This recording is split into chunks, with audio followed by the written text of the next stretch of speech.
సభకి నమస్కారం. ఈరోజు కీర్తిశేషులు శ్రీపాదరావు గారి 87వ జయంతికి ముఖ్య అతిథిగా విచ్చేసిన రాష్ట్ర ముఖ్యమంత్రి వర్యులు పెద్దలు రేవంత్ రెడ్డి గారికి, సహచర మంత్రివర్యులకి, సహచర శాసనసభ్యులు, అదే రకంగా మండల సభ్యులు, సుఖేందర్ రెడ్డి గారి పెద్దలు స్పీకర్ గారు, అదే రకంగా ప్రసాద్ గారు స్పీకర్ గారు, ఇంకా వేదిక మీద ప్రధాన ప్రతిపక్ష సిపిఐ నాయకులు వెంకటరెడ్డి గారు, అదే రకంగా కాంగ్రెస్ పార్టీని ఈ రాష్ట్రాన్ని దిశని నిర్ణయించే మా మేడం దీపాదాస్ మున్షి గారు, వేదిక మీద ఇంకా చాలామంది పెద్దలు ఉన్నారు. ఈ కార్యక్రమానికి హాజరైన శ్రీపాదరావు గారి అభిమానులకి, కాంగ్రెస్ పార్టీ నాయకులకి, ముఖ్యంగా వారి కుటుంబ సభ్యులకి, మీడియా మిత్రులకి మనస్ఫూర్తిగా అభినందనలు, కృతజ్ఞతలు. ఈ కార్యక్రమంలో ఒక విశేషం కనిపిస్తుంది. ఎందుకంటే ఈరోజు రాష్ట్రంలో కాంగ్రెస్ పార్టీ అధికారంలో ఉంది. శ్రీపాదరావు గారు తనయుడు మా క్యాబినెట్లో మా సహచర మంత్రివర్యులు, వారి కోడలు ఇదే శాఖకి ప్రధాన కార్యదర్శురాలు కూడా. మనస్ఫూర్తిగా మా సిస్టర్ను కూడా రాష్ట్ర ప్రభుత్వం ఏదైతే గౌరవ ముఖ్యమంత్రి గారు మిగతా వాళ్ళం అందరం తీసుకున్న నిర్ణయాన్ని, ఈ కార్యక్రమాన్ని వారి చేతుల మీద జరపడం అనేది చాలా సంతోషదాయకమైంది.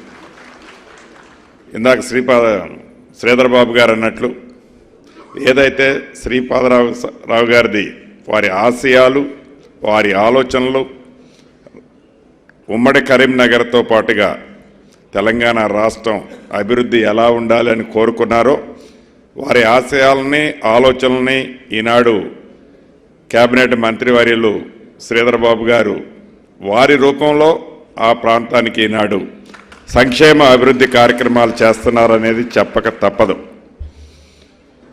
ముఖ్యమంత్రిగా రేవంత్ రెడ్డి గారి పెద్దలు ఉన్నప్పటికీ ఏ విషయం వచ్చినా, ఏ ఇంపార్టెంట్ డిస్కషన్ ఉన్నా బాబు గారు అని అక్కడ 11 మంది మంత్రులు ఉన్నా బాబు గారికి వెళ్ళి తిరిగి వారి సలహాలు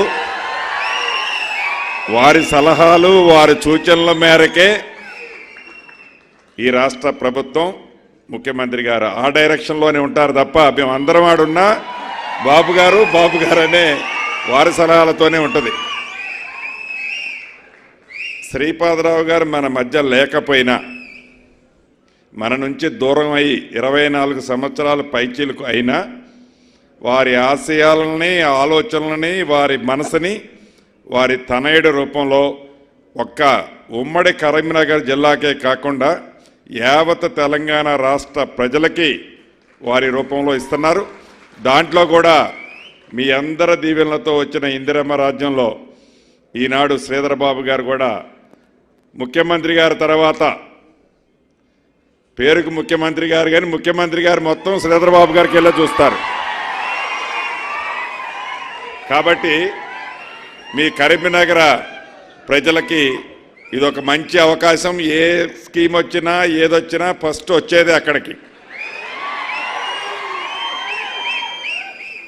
ఏ లోకంలో, పై లోకంలో ఉన్న శ్రీపాదరావు గారి ఆత్మ నిజంగా ఈనాడు తెలంగాణ రాష్ట్రం ఏర్పడ్డ ఈ తెలంగాణ రాష్ట్రంలో మొట్టమొదటిసారిగా కాంగ్రెస్ పార్టీ ఇందిరమ్మ రాజ్యం వచ్చిన తర్వాత దాంట్లో పరిపాలనలో భాగస్వామ్యంలో కీ రోల్లో ఉన్న శ్రీధర్ బాబు గారి పాత్ర ప్రధానంగా ఉంది. కాబట్టి వారి ఆత్మ డెఫినెట్గా ఈనాడు శాంతిస్తుందని తెలుపుతూ మరొక్కసారి వారి కుటుంబ సభ్యులందరికీ కూడా ప్రగాఢ సానుభూతిని కూడా తెలియజేసుకొని సెలవు తీసుకుంటున్నాను. Thank you.